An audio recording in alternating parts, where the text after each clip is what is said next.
Da da da da. What's my good cheer? Welcome, everybody. Let's give YouTube a couple of minutes to get those notifications out. Let people know I've gone live. And if you've never met me before, hi, I'm Cindy. I explore the inside and the outside.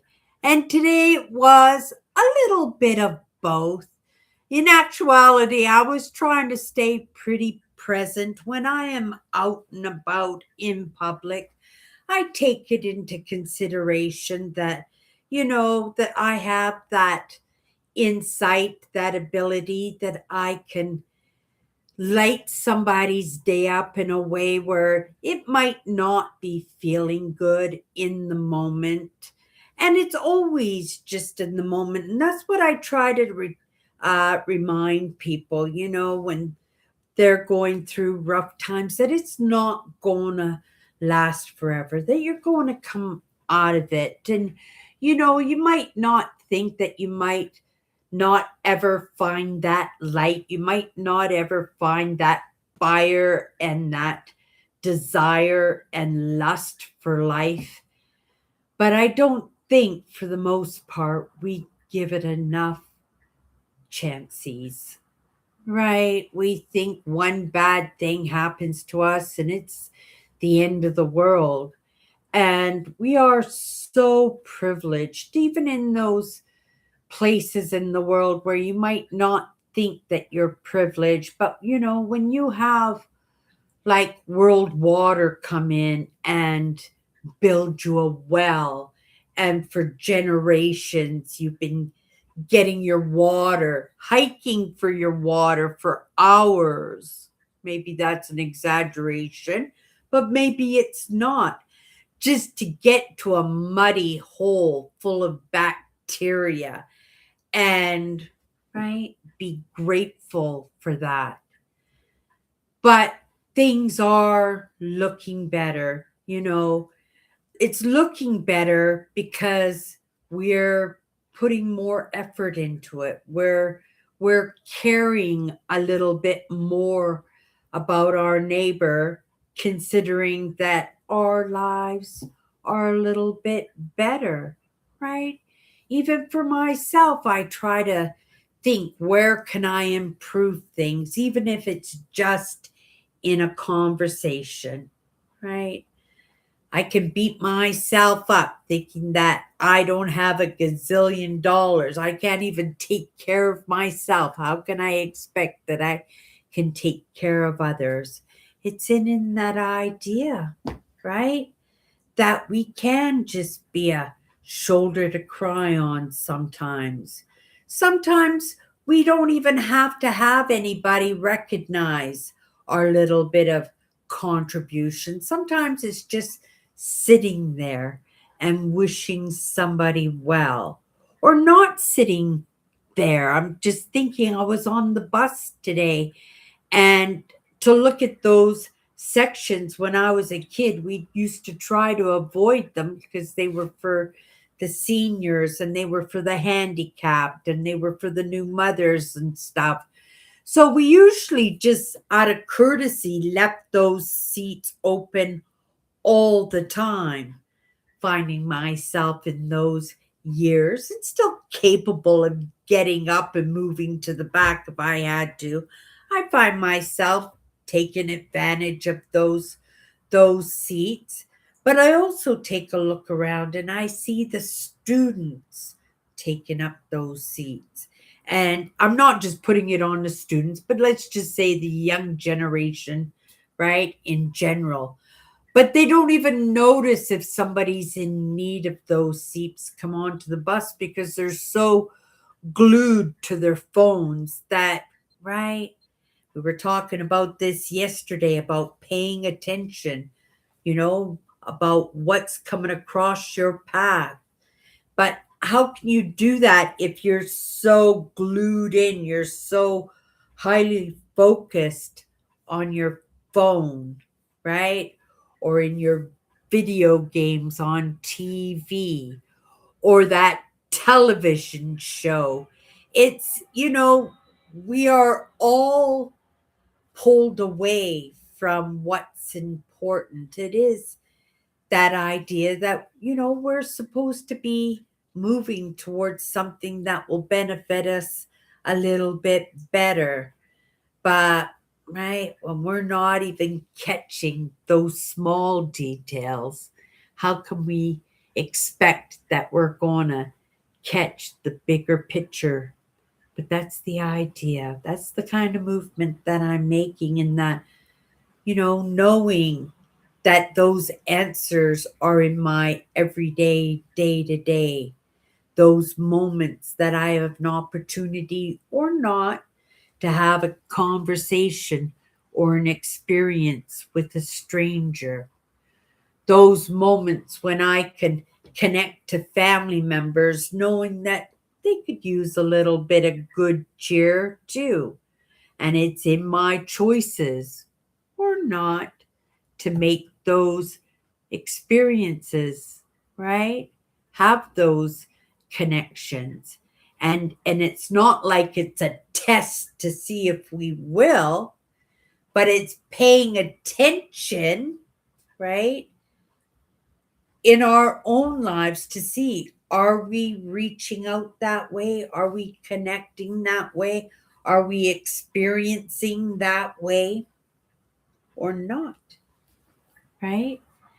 And there could be lessons for us in that or not.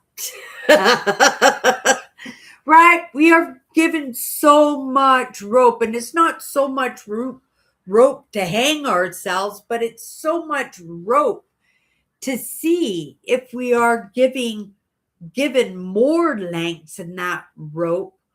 What would we do with it? Would we do well with it? Would we do good by it? Right? Would we reach out a little bit further? Would we include others in that?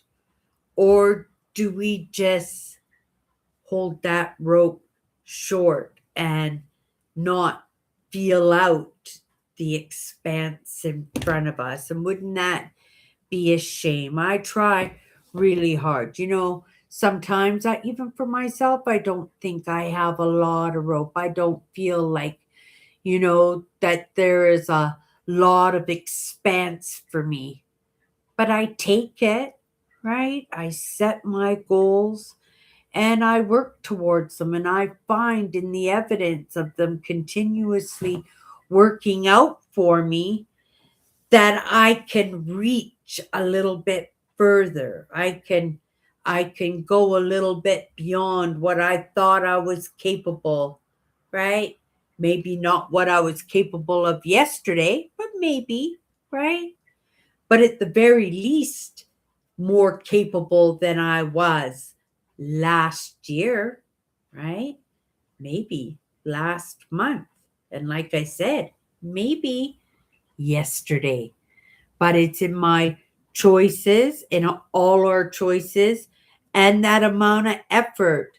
Not that we just want to put into it, but what we actually put into it, knowing that maybe we have a little bit of length in that rope, and not to keep it all piled up loosely beside us, but run, right?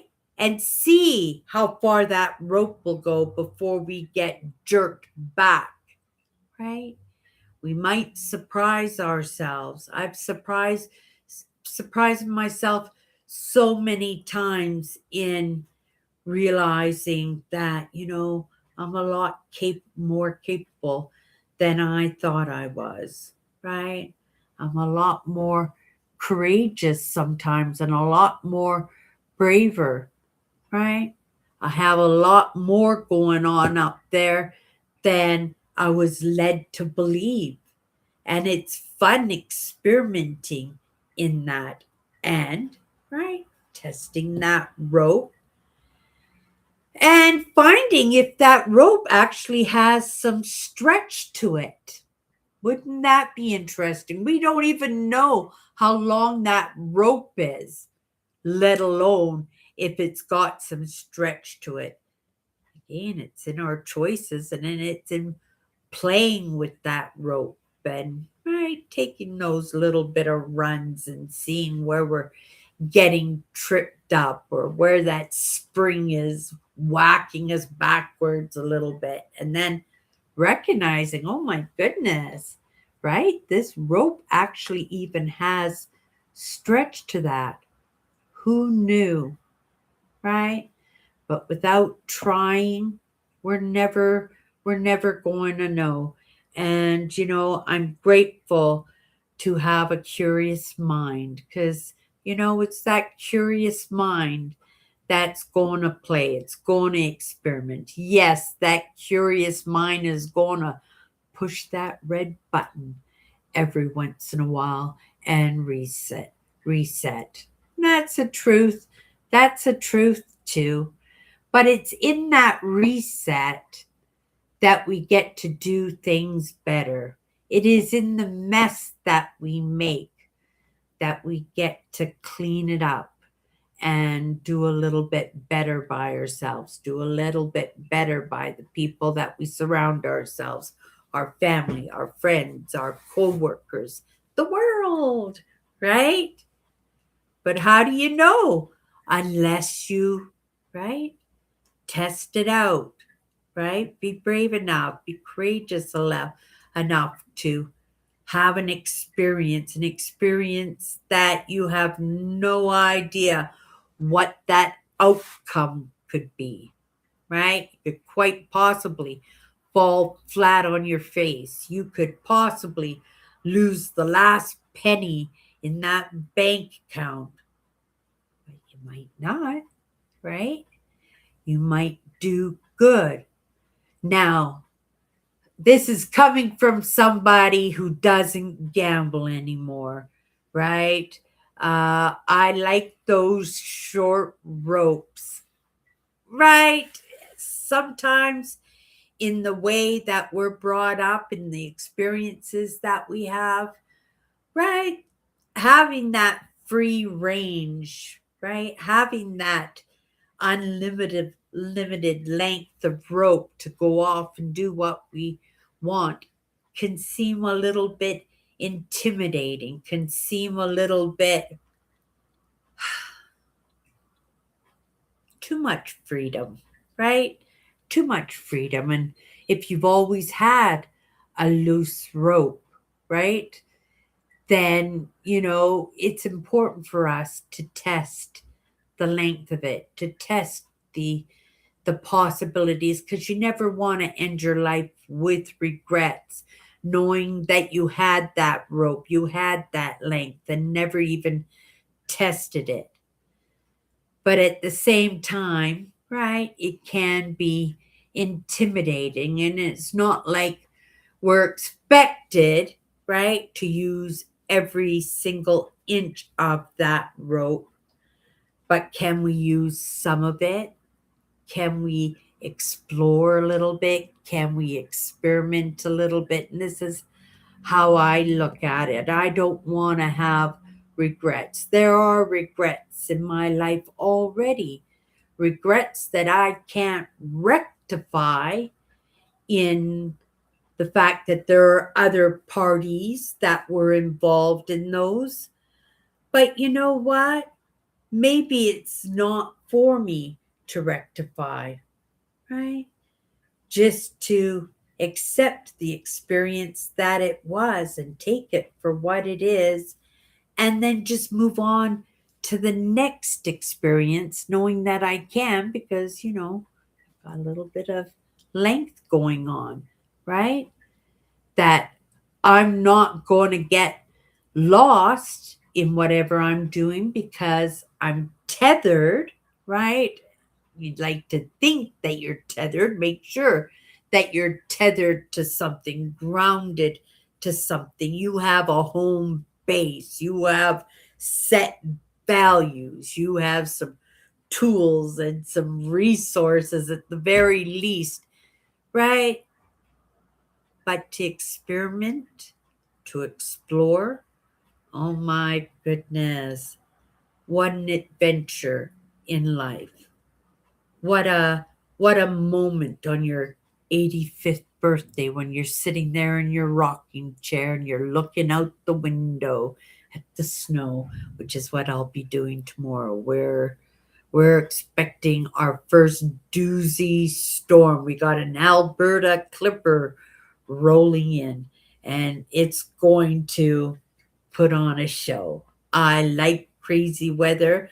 I don't know if I'll be out in it at all. I might be, right? I might be in my choices, but I might not be. I might just be sitting here and looking out my big picture window and having an experience in that. But it will be in my choices, and I won't feel that I didn't tug on that rope if I decide to stay at home, because I will stretch that rope to its expanse in some other aspect of my life that I am involved in. And that's the truth. No, I think that's the truth for everybody, right? I just think that maybe we just don't, right, pull on that rope and test it out enough, right? It's like our hair. We don't recognize how long it's growing. A half an inch in hair growing every month, that adds up to a little bit of length at the end of the year. So it's important for us to keep an eye on it. Let that ponytail down. Take a measure once a while, right? And to take a look at it to see exactly where you are in the moment. And that's with any aspect of what we want to get done. It's in testing the waters, and you know that's what evolution is. That's what movement forward is in that little bit of experience that we can compound and maybe not have use of that information and that experience except for in that moment for maybe years.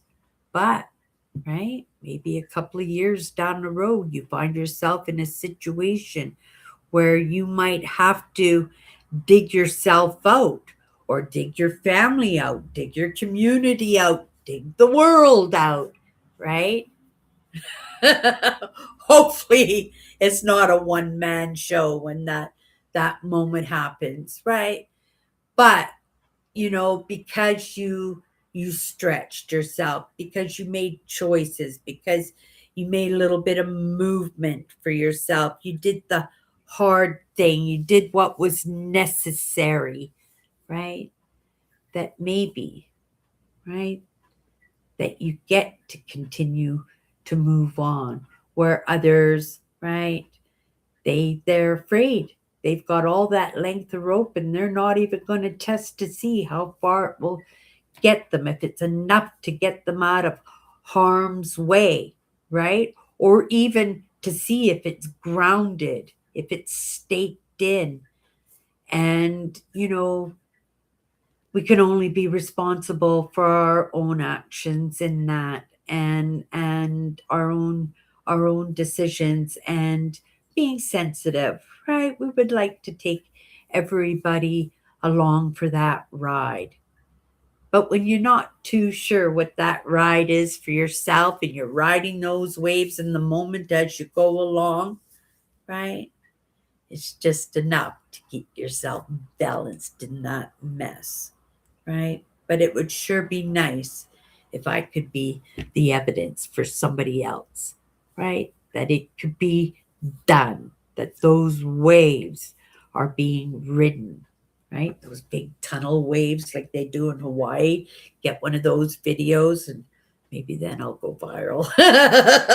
Okay, you guys, let's grab the cards. We're just going to pull the cards. If you don't know, 54 powerful words. Super thirsty today. Oh my goodness. Yeah, I must have drunk at least 2 liters of fluids. Oh, at least a gallon, maybe. Very thirsty today. Okay, we're just going to grab a card. You know the scoop. We're just going to grab it. We're going to go into the word just for a couple of minutes. Usually what I say, and then turns into something else, but we'll start with a couple of minutes, right? The word we've got today is, you know that look, you guys. We got the community card again. I am not getting something right in this. For this word to pop up as many times as it does, it's got to be in the past 4 weeks, it's got to be at least 6 times that I have pulled this word community. And let's go into that then, right? If that was the first thing that came into my mind, that I was doing something wrong, right? That I don't belong to a club. For the most part, growing up in my life, my sisters have been my friends. Now, what does it say here? Community offers up a sense of belonging. And, my sisters were my friends. My sisters were who could rub with me and not rub too badly. And if I rubbed badly with them or they rubbed badly with me, we were sisters and we could practice that craft of maneuvering in that kind of chaoticness, right? If you don't know, I come from a dynamic family. Lots of us do, but I had two parents from the extremes. Yeah, very much extremes. Right. Lots of us have dynamic families and dynamic lives, but my sisters were part of those extremes too, right? I might have gotten different ingredients. It's like when, you know, a mother and father get together and they have a baby, you get this many chromosomes from one parent and this many chromosomes from the other parent. But having two parents in their beliefs be so expansive in that, and I took some of that if it worked for me, and I took some of that because it worked for me, and because of the experiences I had. Of course, I magnetized to a certain, right, energy in that. My sister's Tracy was my mother's daughter. I was my father's daughter. My mother scared the poop out of me. My sisters loved my mother, thought she was the most amazing mom in the whole world. Crazy in perspectives, how we can see and experience and feel things differently, even within our own families. And that's the truth. But my sisters, even though, right, they were my mother's daughters, they were part of my father too, and have parts of me because I am also a part of my father, right? And so my experiences growing up have always been with my sisters. I didn't have a lot of friends. I was lucky to maybe have one, two friends all through high school, right? My experiences did not create the best human being, right? I'm hacking away at it now, but then I was absolutely clueless to that. As I came out of school, um, I kind of found my way in building community, in having fun. By that time, I'd gotten a little bit of taste out of being out of that crazy town household that I was from. And it wasn't always crazy town, but for the most hard it was, right? But in having that freedom, I came alive in that. And it was just a matter of getting out of it, getting away from it, and creating new communities for myself, which I actually did. But my sisters still being my best friends because, right, we all rub each other differently. And, right, blood is blood. Never deny your own. In the end, that's all you've got. Right? My sisters are amazing, and they have qualities that I admire, and we are a unit in that. And that's the thing about community. You are a unit. You watch out for each other. You take care of each other. I couldn't tell you how many times that my sisters have taken care of me, even in this past year. Like, oh my goodness, right? It's been a crazy town kind of year. But at the same time, there was a lot of healing in that process and that experience. And the experiences were not just mine, my whole family was going through the ringer in some form, emotionally, mentally, or physically, right? Community for everybody is different, but it should feel like home, right? It should feel like you belong. I felt like I belonged with my sisters. Did I feel like, right? Right? I didn't get along with everybody in that family, but I was the dutiful daughter, right? I was the big sister, and I played the role, and I lived the role, and I experienced the role as was expected from me, but taking my piece of the pie whenever I could, right? Because I understood that it was my life, my adventure, my story, my one shot. Cindy's not coming back, right? Those other parts of me, right? I'm optimistic. I'm putting in the work. They better come back in a better sort than how they came into this experience. But who's to say that this experience will come along in the next life, right? Because I have a say, right? Cindy has a say. I am a human, and I'm having a human experience. I know a lot of people, they put it the other way, right?